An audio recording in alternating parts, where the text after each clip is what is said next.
Today, Sony are announcing a brand new wide-angle prime lens, the FE 14mm f1.8 G Master.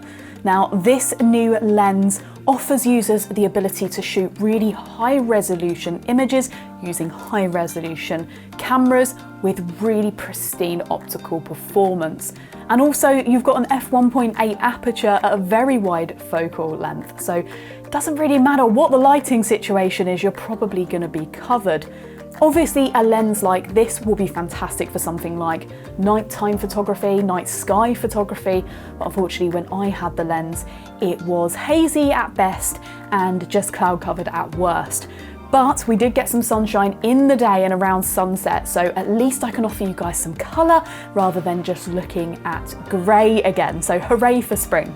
On the outside of the lens, it's what we've sort of come to love from G Master. We've got an aperture ring and you can turn the click on and off with a simple switch. We have an AF and MF switch, so you can switch between those very easily. And also we've got a customizable focus hold button as well. So it will start off as a focus hold button and then you can customize it in your menu systems to whatever you'd like it to be. The lens is built to be balanced towards the rear. So when you're holding it with a camera, it feels nice and balanced. There isn't that front heaviness that you sometimes get.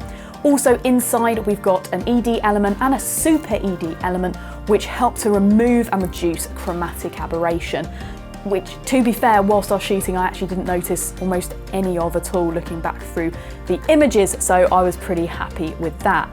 There are also two XA elements, or extreme aspherical elements, which help to reduce any curvature or distortion, which obviously is quite likely to be seen on a lens of this type, that 14mm focal length. Obviously I needed to show you guys whether that was going to be a problem with this lens, so here are a few images I shot just to show whether there was much curvature towards the edges of the frame. In this shot, if you take a look at the lamppost on the right hand side, you can see there's basically no curvature at all. Also on the road markings and safety barriers, there's barely any distortion, and we can see the same here, although there is a little pull on the right hand corner by the first bridge railing there, but nothing much to worry about. Being a G Master lens, this has been designed to have the best possible image quality, even in difficult lighting situations. This 14mm does have that bright f1.8 aperture, if I haven't mentioned it enough already, and that does actually allow you, even at that 14mm focal length, to get some nice shallow depth of field. You can get pretty close up to stuff. The minimum focusing distance is just 0.25 meters. It's almost getting to the point of you being able to shoot some macro with this lens, which for a 14mm is pretty cool. I took a quick shot of my lunch here. I was very close and the quality is great. I also thought this would be a great lens for shooting documentation. I did that for a while at the National Archives, and a lens like this would have just made all the difference, being able to be a little bit closer to those documents. Here I had the lens set up from above looking down at my lunch, and then I swapped that out for, as you can see, a very important document.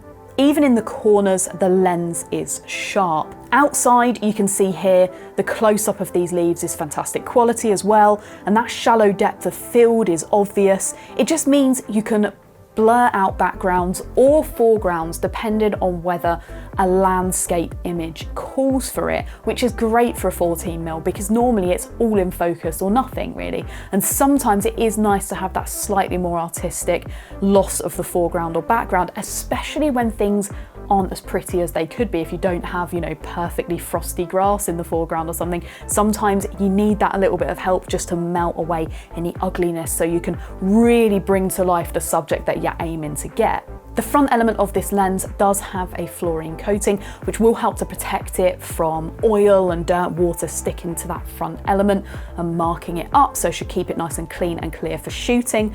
It also only weighs 460 grams, so it's actually quite nice and light.